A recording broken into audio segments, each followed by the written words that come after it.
Hafizahullah, alhamdulillah pada pagi yang penuh berkah ini kita semua mendapatkan nikmat dari Allah, rahmat dari Allah, sehingga pada pagi hari ini kita bisa melanjutkan mengkaji hadis Arba'in Nawawi, hadis yang ke-17.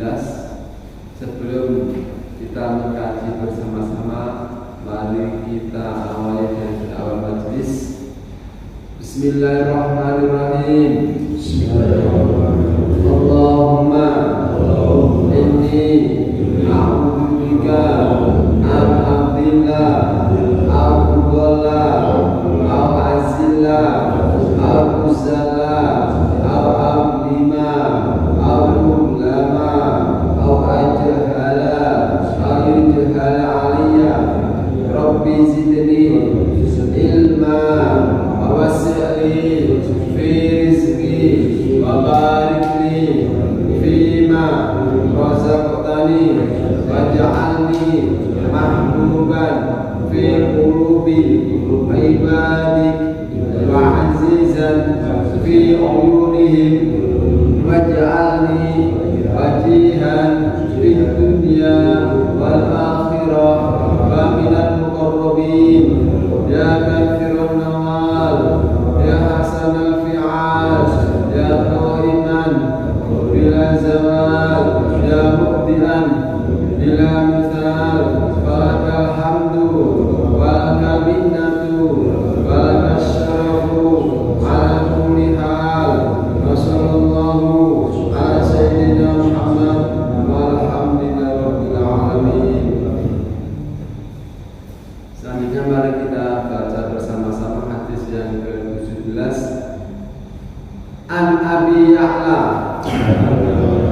Shaddad bin Aus radhiyallahu anhu anin Nabi sallallahu alaihi wasallam qala inna Allah katabal ihsan ala kulli syai'in fa idza qataltum fahsinu al-qitlah wa idza dabahtum fahsinu ad-dabha wal yuhidda ahadukum syafratahu wal yurih dabihatahu rawahu Muslim.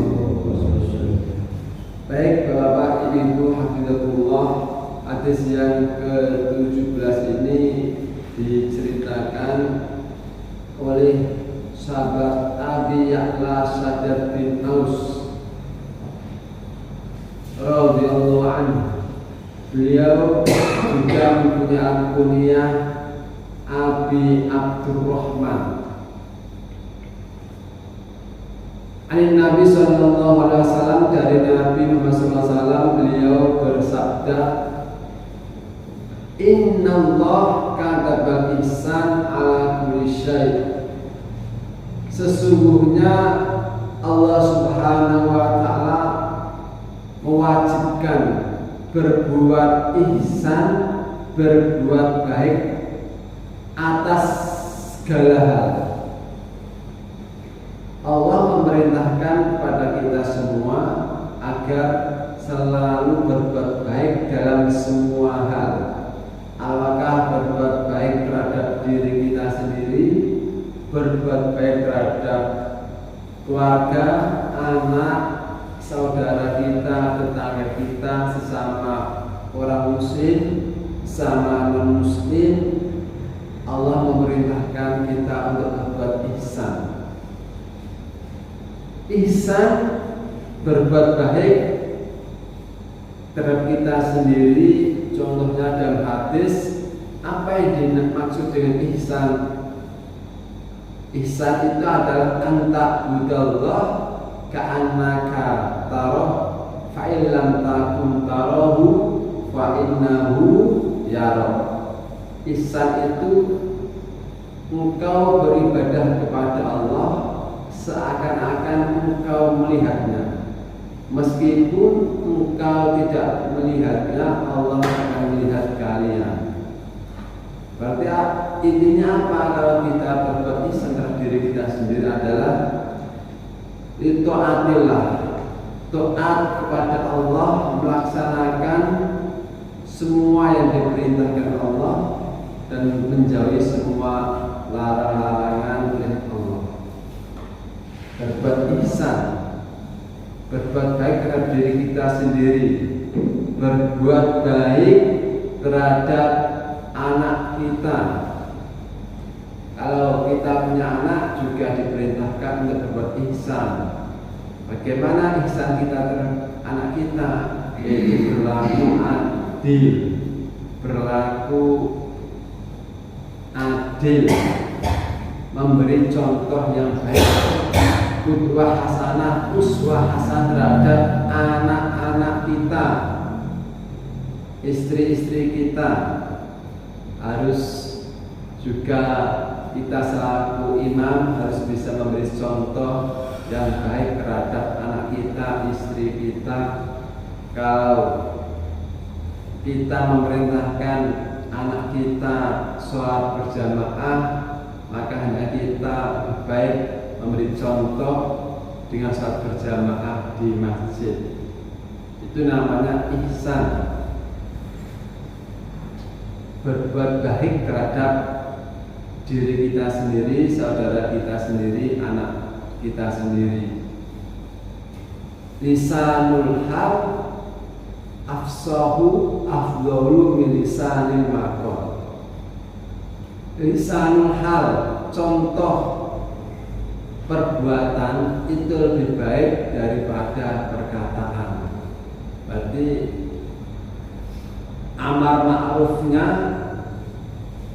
ud'ila sabila rabbika bil hikmati wal mau'izatil hasanati wajadilhum billati hiya ahsan.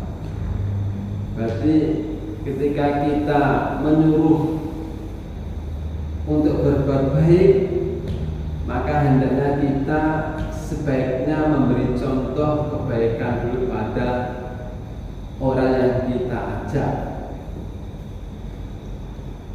Selanjutnya, faida qataltum fa ahsinul qitlah. Ketika kalian membunuh, maka membunuh terhadap orang pada saat peperangan jihad fisabilillah atau ketika ada hukuman kisos, orang yang membunuh maka kisosnya dibunuh. Yang membunuh adalah al-bujo yang sudah ditunjuk oleh hakim, maka hendaknya kita memperbaiki saat membunuh. Fasillah, maka hendaknya kalian berbuat ihsan dalam membunuh itu. Kalau peperangan, sebenarnya peperangan memerangi orang-orang kafir itu sebenarnya yang paling mengenakkan, memperbaiki cara membunuhnya ada dengan cara dipenggal lehernya, ditebas lehernya, itu cepat meninggal. Tapi nama peperangan ya yang penting kena. Tapi saya dianjurkan ketika peperangan memerangi orang kafir zaman dulu itu dengan dipenggal kepalanya, ditebas lehernya. Wa idza dabahtum fahsinu dzibhah. Dan ketika kalian menyembelih, maka hendaknya kalian memperbaiki sembelihannya. Cara memperbaiki sembelihannya apa? Ya, sebaiknya kalau hewan saat seperti kambing itu berbuat baiknya adalah dengan cara ya sebelum dipotong itu sebenarnya disunahkan untuk dimandikan kalau itu hewan kurban. Terus ditajamkan pisaunya, diasah dulu,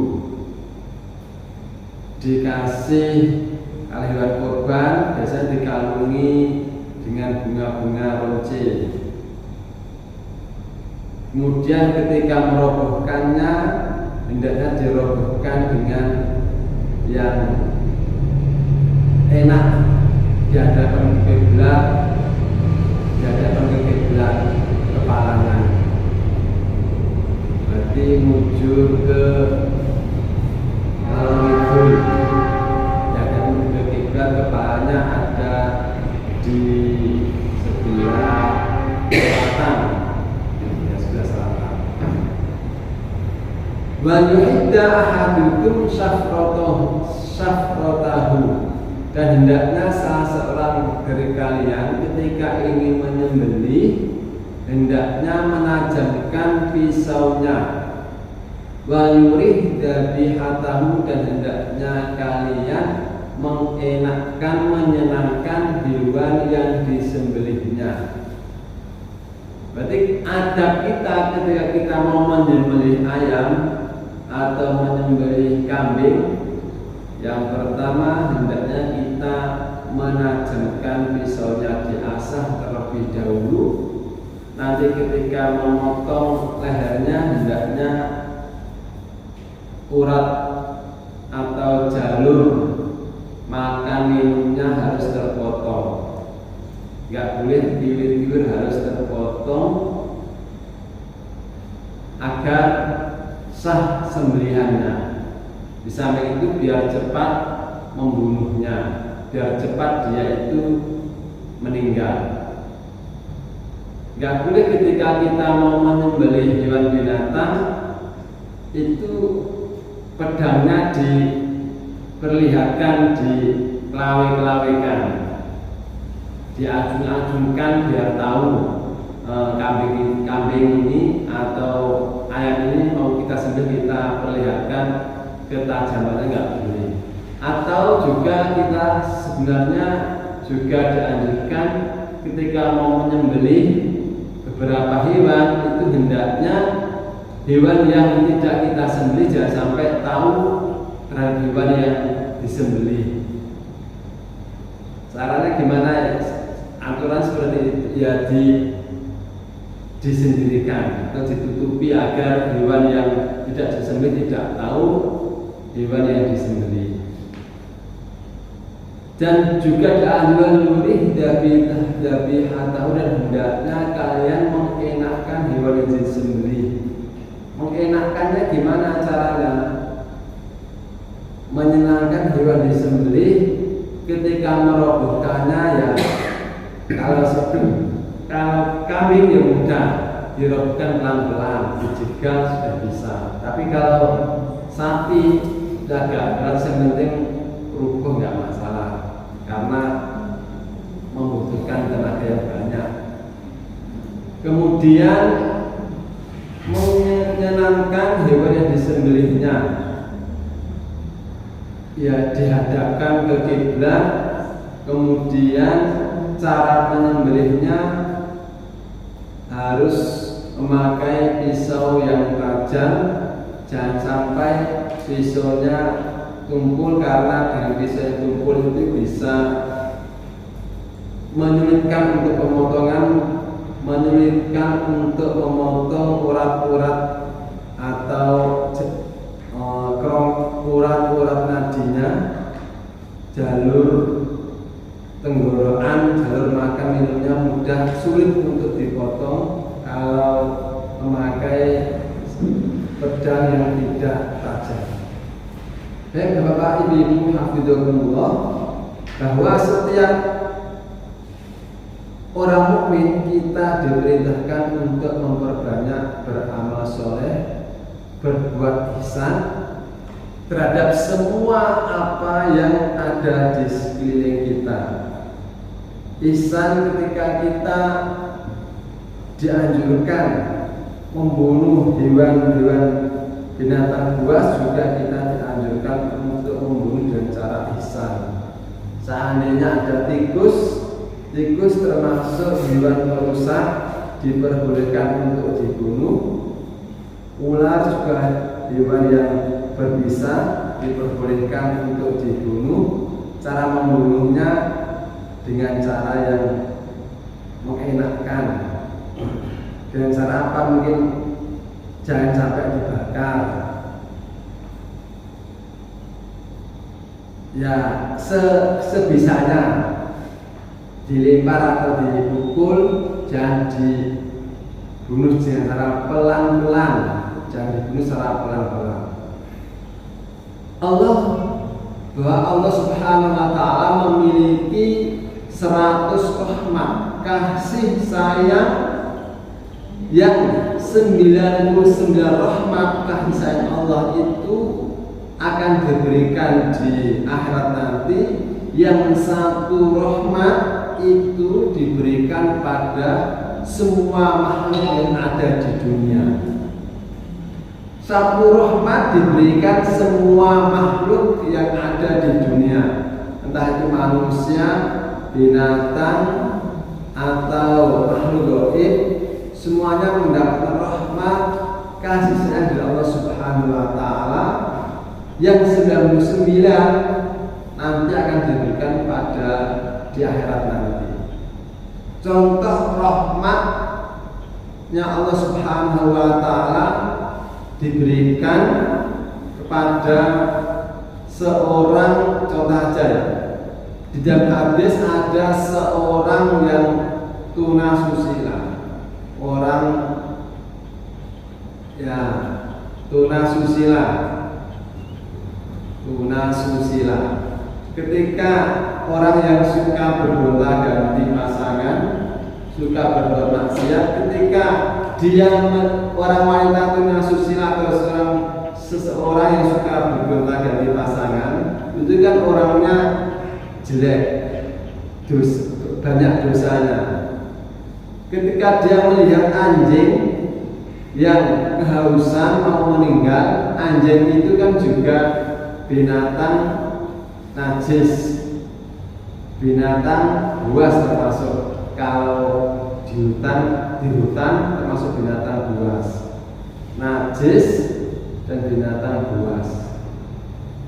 Ketika wanita ini melihat anjing yang kehausan mau meninggal, dia mengambilkan air minum dengan sepatu. Sepatu itu kotor, sepatunya bau. Kemudian karena dia diberikan rahmat di dalam hatinya, ada kasih sayang terhadap binatang buas itu, kemudian mengambil air minum diberikan, maka dengan rahmat kasih Allah Subhanahu wa Ta'ala yang ada dalam hati seorang wanita itu, Allah mengampuni dosa-dosa wanita tadi. Sebaliknya, ketika seseorang sudah tidak ada rahmat di dalam hatinya, maka dia akan mendapatkan laknat dari Allah dan akan dimasukkan ke dalam neraka. Ada contoh di dalam hadis, ada seorang muslimah, ada seorang muslim yang beriman pada Allah, suka melakukan perbuatan baik, akan tapi dia pernah melakukan kesalahan, yaitu ketika dia mempunyai kucing, kemudian kucingnya diikat terus kemudian ditaruh dalam kurungan sangkar, kelaparan, tidak dikasih makan, sampai-sampai kucingnya itu meninggal. Sebab kucingnya meninggal kelaparan, orang muslimah tadi dimasukkan dalam neraka. Karena apa?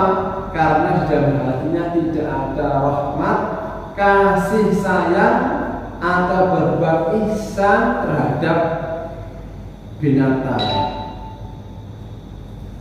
Kalau seorang berbuat ihsan, berbuat rahmat terhadap sesamanya, terhadap binatang-binatang, insya Allah Allah akan selalu memberikan rahmat, Allah akan selalu memberikan naungan kasih pada kita semua, baik di dunia maupun di akhirat.